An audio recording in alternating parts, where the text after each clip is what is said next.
Next, the fourth problem. Show that the following four conditions are equivalent. A is a subset of B. A minus B equal to empty. A union B equal to B. A intersection B equal to A. To prove the four conditions are equivalent, you can prove 1 implies 2, and 2 implies 3, and 3 implies 4, and 4 again implies 1. If you prove these four parts, 1, 2, 3, 4, if you do this, you prove these four parts, automatically the four conditions will be equivalent. So the first part, 1 implies 2. 1 implies 2 means you need to assume that 1 is true and you need to prove that 2 is true. So assume A is a subset of B. Now to prove A minus B equal to empty, we already discussed some examples from miscellaneous. To prove two sets are equal, the method that we follow is one is a subset of another. So as empty set is a subset of every set,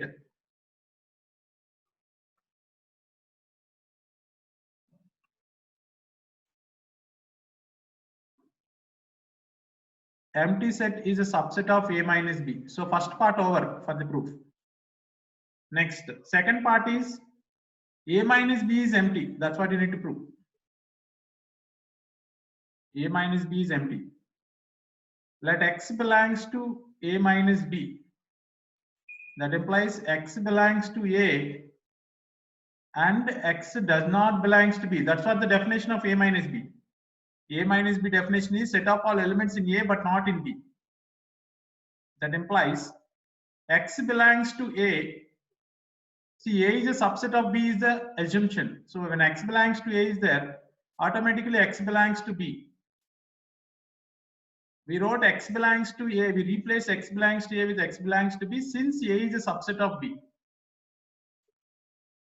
And we need some elements which are there in B but not there in B. Can you find an element which is there in B also, not there in B also? You can't. You can't find any such element. So such elements are not there. So that means X belongs to empty set. There is no such element. So other way of representing that fact is X belongs to empty set. There is no such X. Other way of expressing the same information is X belongs to empty set. Therefore, A minus B equal to empty. Thus, sorry, A minus B is a subset of empty set. We started with an element of A minus B. We got that element belongs to empty set. So A minus B is a subset of empty set. Thus, A minus B equal to empty. So 1 implies 2 is proved. Next, 2 implies 3. 2 implies 3. So for that, assume A minus B equal to empty. Assume A minus B is empty. Now, what we need to prove? We need to prove A union B equal to B. To prove A union B equal to B, let X belongs to B. Easiest one we'll do first. X belongs to B implies X belongs to B or X belongs to A. We discussed this. If you know one statement is true, by writing R to that, you can add any statement irrespective of whether it is true or false. When you can write any statement, why we are writing only X belongs to A means here in this particular problem, we are in need of X belongs to A. So you can write this as X belongs to A or X belongs to B also. That implies X belongs to A union B. Sir? Yeah. you already proved that A is a subset of B. Why don't we just use 1 and substitute it in 3? Because that'll be easier, because obviously any B, if A is a subset of B, obviously A union B would equal to B. So why don't we just use 1, because we already assumed A is a subset of B. No, we decided to prove 1 is equivalent, 1 implies 2 and 2 implies 3. Right? If you decided to prove 1 and 2 are equivalent separately, 1 and 3 are equivalent separately, then see there are different approaches to prove this. We decided one of them. We proved 1 is equal to 2. Suppose when after proving 1 and 2, obviously we can use either 1 or 2. Yeah, as you told, like it is right. You can consider the fact which is there in 1 also. But we mentioned like this. That's why I'm doing like this. Right? So we can prove that. Yeah. If you prove 1 implies 2, right? After that, the second one is 1 and 2 implies 3, because anyway 1 will imply 2. Anyway 1 will imply 2. 1 implies 2 is proved. If you use the proof of the first one, and then we start from like this, then it will be. But we assumed only 2 is true. But 2 implies 1 we didn't prove, right? We only proved 1 implies 2. Whenever 1 is 2, we know that all 4 are equivalent. But proving is different and accepting fact is different. Accepting a fact is the general understanding of the Venn diagram. We'll accept the proof. But when they ask us to prove, you need to follow this. Right? B is a subset of A union B. Next, the second part is let X belongs to A union B. That implies X belongs to A or X belongs to B. Now, we need to prove that X belongs to B from this. How will get X belongs to A? A minus B is empty. So X belongs to A. From X belongs to A, I will get X belongs to B.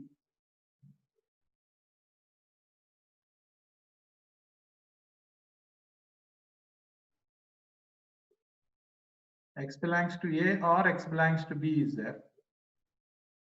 So from X belongs to A minus B is equal to empty. How to use that information?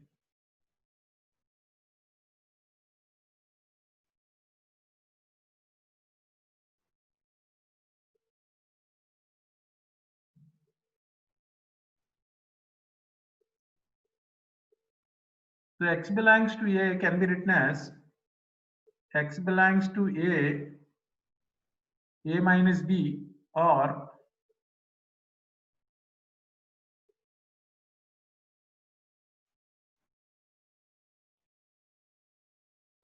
X belongs to A intersection B.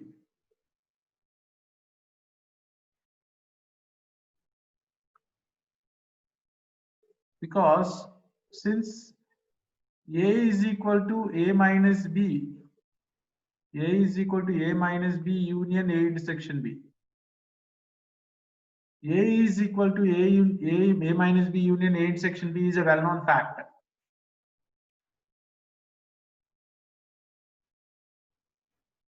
A is equal to A minus B union A intersection B. A is a union of these two parts. That's why X belongs to A is written as X belongs to A minus B, or X belongs to A intersection B. We already got A minus B as empty set. So X belongs to empty set, or X belongs to A intersection B, or X belongs to B. X belongs to empty set can be neglected because it cannot be the empty set. There are no elements. So you can, so X belongs to empty set or X belongs to A intersection B means you should write X belongs to A intersection B only. So X belongs to A intersection B means X belongs to A and X belongs to B, or X belongs to B. That implies when you have an unstatement, we discussed this already earlier. when you have AND statement, you can take one of the two statements which you like, x belongs to B or x belongs to B. So finally we got x belongs to B.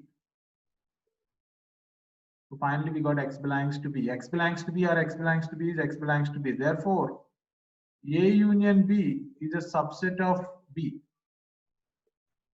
A union B is a subset of B, and hence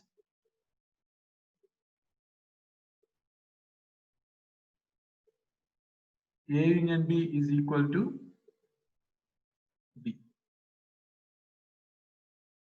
So we could prove two parts among the four parts we are planning to prove.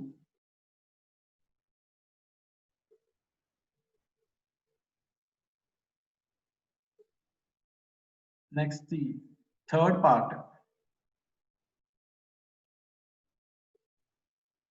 3 implies 4. Assume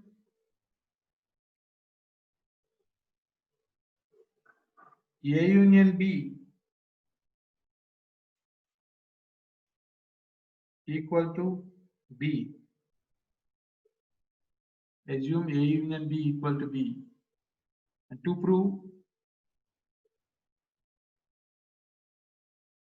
A intersection B equal to A.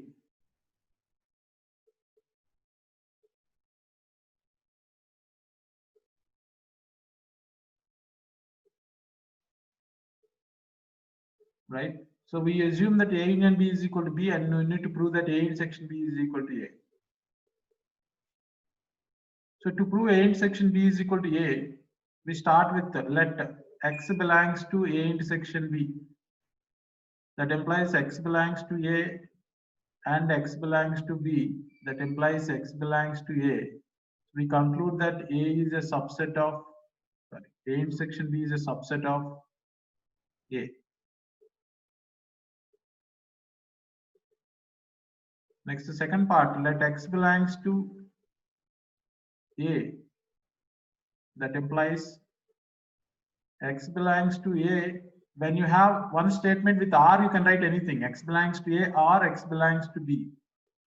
That implies x belongs to A union B.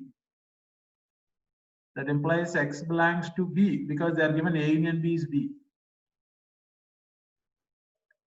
So when you're writing x belongs to B, and along with x belongs to B, already the statement we started with, that also you can write. So that implies x belongs to A and x belongs to B. Sir, from where you got it getting x belongs to A? We started with that. So that you can write in middle any point of time, you can use that. Right? You got x belongs to A implies x belongs to B. So x belongs to A and x belongs to B, both you have now. So that implies x belongs to A intersection B. Therefore, A is a subset of A intersection B. Thus, A intersection B equal to A. So we proved 3 implies 4 and 4 implies 1. Assume A intersection B equal to A. Assume A intersection B equal to A. To prove A is a subset of B. Let x belongs to A. That implies x belongs to A intersection B. The reason is this. A is equal to A intersection B. That implies x belongs to A and x belongs to B. That implies x belongs to B. When AND is there, you can take any of them. A is a subset of B. So you prove that 1 implies 2, 2 implies 3, 3 implies 4, 4 implies 1. So when you prove like this, I have a doubt. Yeah. Sorry, sir. I have a doubt in the previous one. In the second statement, it says X is an element of A union B. How does that imply that X is an element of B? Second statement. Not in the second one, sir. So the one where 3 implied 4. 3 implied 4. 3 implied 4. in the second statement, it's written that X is an element of A union B, which implies that X is an element of B. Okay, because this is the information given, no? They are given A union B equal to B is given. So because they are given A union B is equal to B, we replace A union B with B. Okay, so thank you.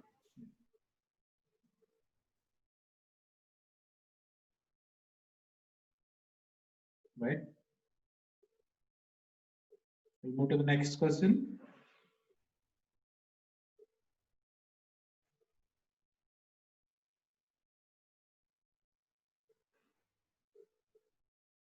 The fifth one.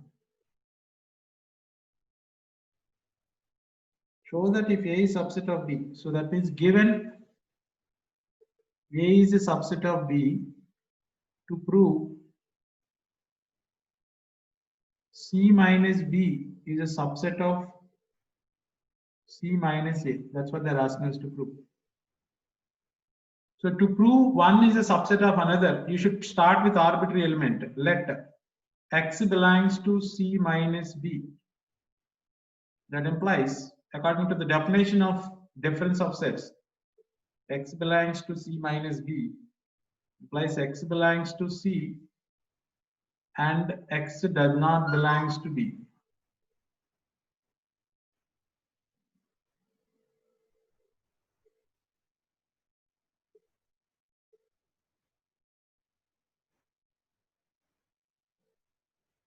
Right? X belongs to C and X does not belongs to B. Right? That implies X belongs to C and X does not belongs to B means you can write X belongs to C and X does not belongs to A, since A is a subset of B. If A is a part of B, one element does not belongs to B, then it won't belongs to its part. X does not belongs to B, then X does not belongs to any part of it. That implies X belongs to C minus A. Hence C minus B is a subset of C minus A.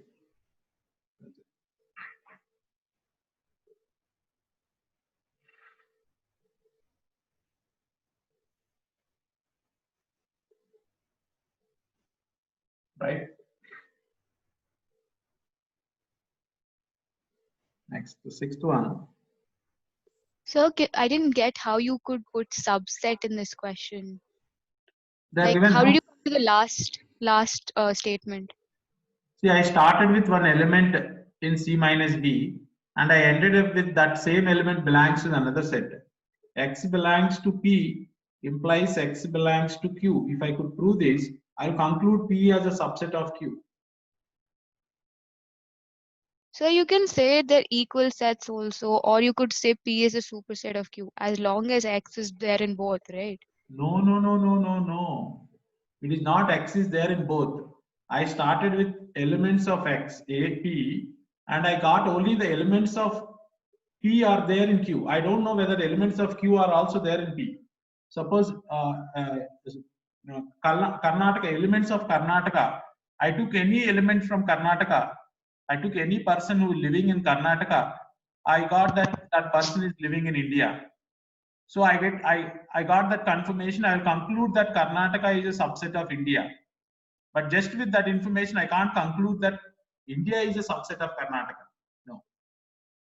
Okay, so you always have to start with the side with the with the set which has lesser number of terms or which is a subset of another one, so that we could do it. No. Am I right?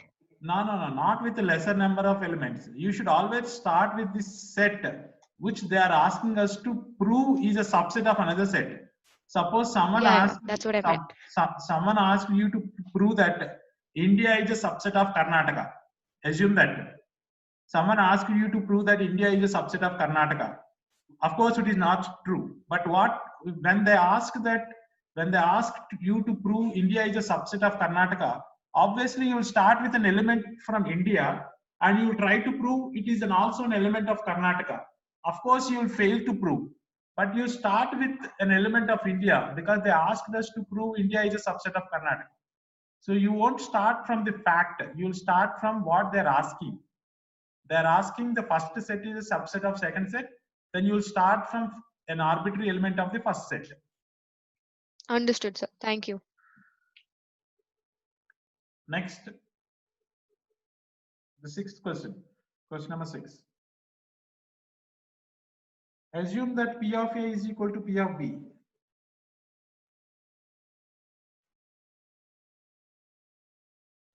If P of A is equal to P of B, and show that A equal to B. Show that A equal to B. So this is the given information. You can use this information anywhere in middle.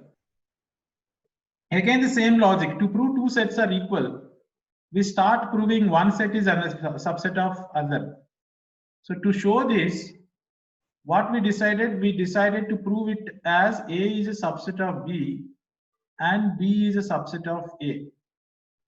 This is the show that problem, so we don't have a curiosity that whether it is true or false. So they are only confirmed that it is true. So we just need to give the proof for that. So for the first part, let X belongs to A, because in the first part we are trying to prove A is a subset of B. If X belongs to A, then we want to use this information. To create a chance to use this information, I will take singleton set X. X belongs to A, singleton set X will be a subset of A, isn't it? If X is an element of A, set X is the subset of A. Then automatically the set X is an element of the power set of A. Subsets of A are the elements for the power set. Subsets of A are the elements of the power set. Now the power set of A is given as equal to the power set of B. The singleton set X belongs to the power set of B. The reason is power set of A is equal to the power set of B.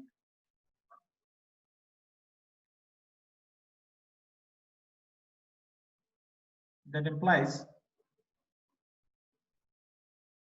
now this set is belongs to the power set.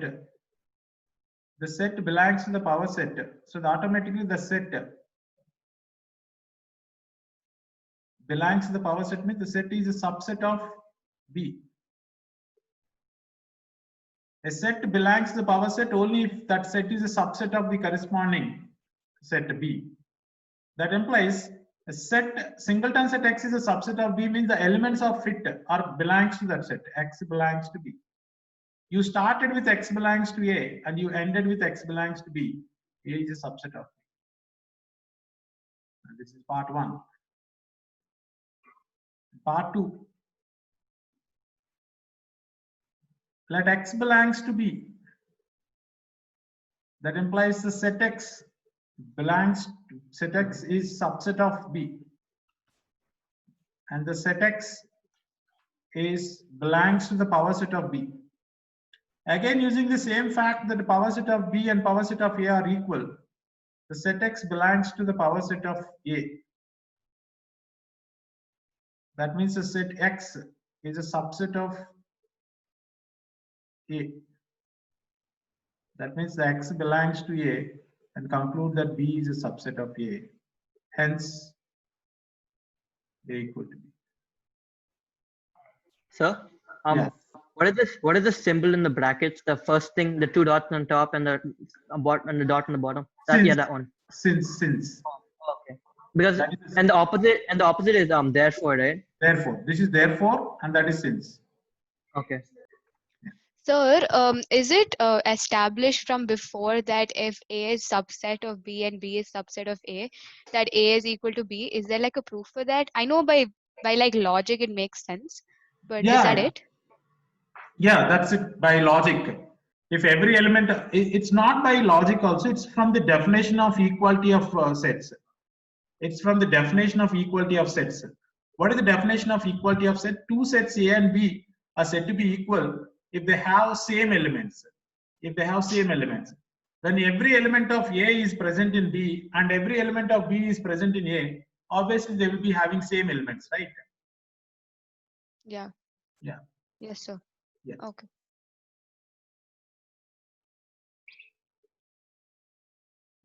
Sir, instead of writing part 2, could we just write similarly B is a subset of A? Like if it comes for 2 marks? I answered this question already. Suppose if it is given for 1 mark,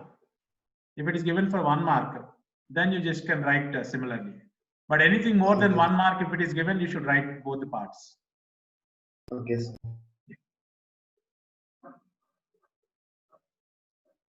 You'll understand the Sir- logic. You'll understand the reason behind why we need to do the part 2 independently. In the next problem, 7th problem itself, you'll understand. Someone ask me some question, please. Someone started asking some question. No, sir, it's okay. Next, the 7th question. Is it true that for any two sets A and B, P of A union P of B, P of A union P of B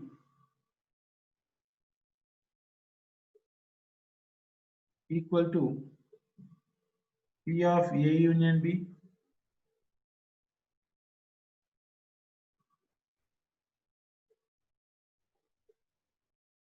Justify your answer. The question asked is power set of A union power set of B is equal to the power set of A union B? We don't know. We need to check. Part 1 is not to prove, to verify. P of A union P of B is a subset of P of A union B. To verify, right? So what we can do, we know that these power sets are sets of sets. I mean, set containing the subsets. So that's why, in general, we'll take the capital X because we know clearly that these elements of the sets are sets. Now, X belongs to the first set P of A union P of B. That implies X belongs to, okay, I'll just write that below. That implies X belongs to the power set of A or X belongs to the power set of B. That implies X belongs to the power set of A means X is a subset of A. X is a subset of A or X is a subset of B. So X is a subset of A or X is a subset of B means X is a subset of A union B. If X is a subset of A union B, X belongs to the power set of A union B. If X belongs to the power set of A union B, and we got what we need. So the first part, whatever we did, we got success. Therefore, P of A union P of B is a subset of P of A union B. Next, when it comes to the second part, to verify P of A union B is a subset of P of A union P of B or not. To verify this,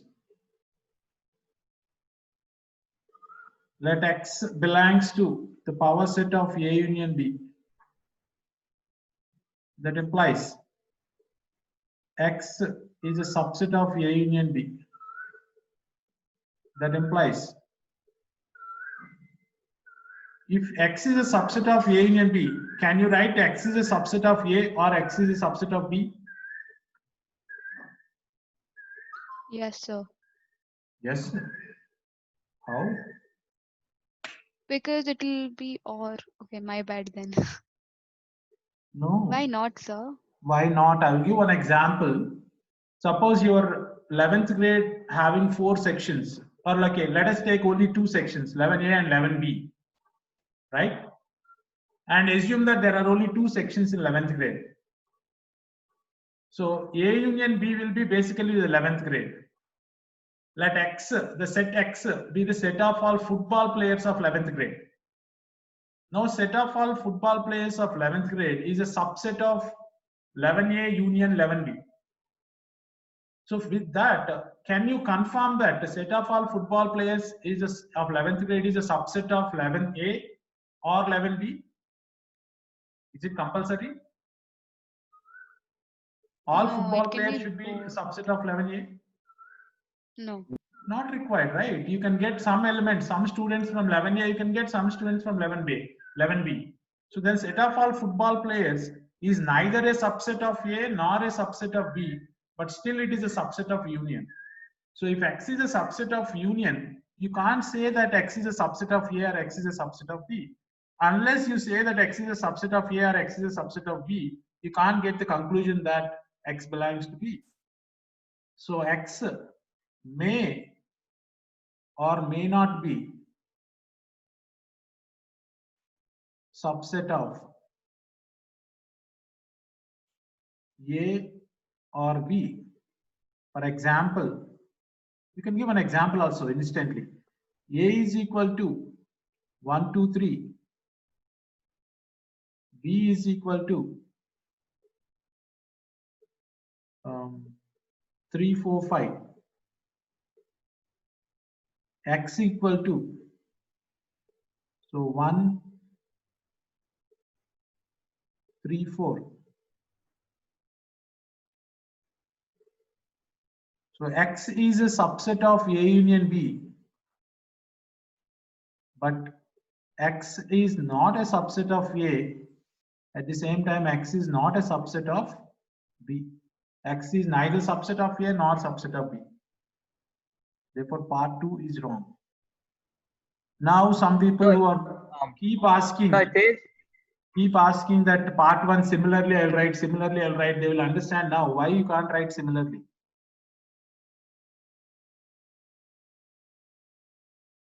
Right? It is not always true. Of course, majority of the cases you are getting the second part of the also true, because the question asked is like that. So many questions, majority of the questions, they are asking us to prove a true statement. That's why you are getting true. If the question asked is verify the validity, you may have half of them, yes, you can write, half of them, no, the other part is not true.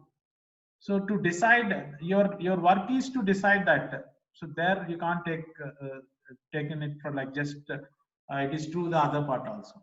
Yes, someone asking some question. So it says X may or may not be. So how can we assume it's a may not? Like we can't say X is not an element of A, but it's may or may not. So it's like why I'm writing may or may not means, suppose if I take X is equal to singleton set 3. If I take X is equal to singleton set 3, X is a subset of union, and also X is a subset of A, and X is a subset of B. Suppose if I say take X is equal to set 2, 3, just set 2, 3, then X is a subset of union and X is a subset of A. One of those is true. So it should be definite. If it is compulsory, then you can write the first set is a subset. Sometimes it is true, sometimes it is not true. So you can't. Right? So is it okay to solve this question using an example itself rather than using an arbitrary set? Yeah, because it is not true. The given statement is not true. You can directly write the example and you can say that it is not true. Whatever example I wrote, a similar example you can write. You don't even need to write the part 1 proof also. You can directly write it fails for one of the parts, so it is not true. Sir, but if you want to know if it's true or false, first you have to prove it and then you'll know it's false. So how do you know if you want to use it before you get the answer? That's what I'm telling. If you suppose you start with the second part, if you start with the second part first, automatically you'll come to know that it is false. So then there is no need of proving the first part. No, like you said you said if you know it's false, then you give an example. But to know if it's false, you have to prove it. And for example, we don't want if there's time pressure, and if you want to know if like if it's true or not, we will try doing both the cases, right? So like, how would you know if you want to use an example without proving it's true or false? Because if it's true, we don't want to use an example and waste time for that, right? Yeah, definitely. Like try proving it is better, because in case if it is yes, automatically the proof will be completed. In case if it is not, then automatically you will get an example. See, in general, taking example in general and identifying is difficult, as I told. When you are trying to prove it, the method of proof in middle, that will help you to get the example. So you can get the example. You'll get the hints for getting example if you try to prove it. Yeah. Okay, Right? sir. Thank you. Yeah. So we'll move to the next question, the 8th one. So how do you conclude this? Like disprove. Yeah, It's not equal. The conclusion. Yeah, of course, we need to give the conclusion. So therefore, P of A union B is not a subset of P of A union P of B. Hence, P of A union P of B is not equal to P of A union B. Right? That's how you conclude it. Okay, sir. Thank you, sir.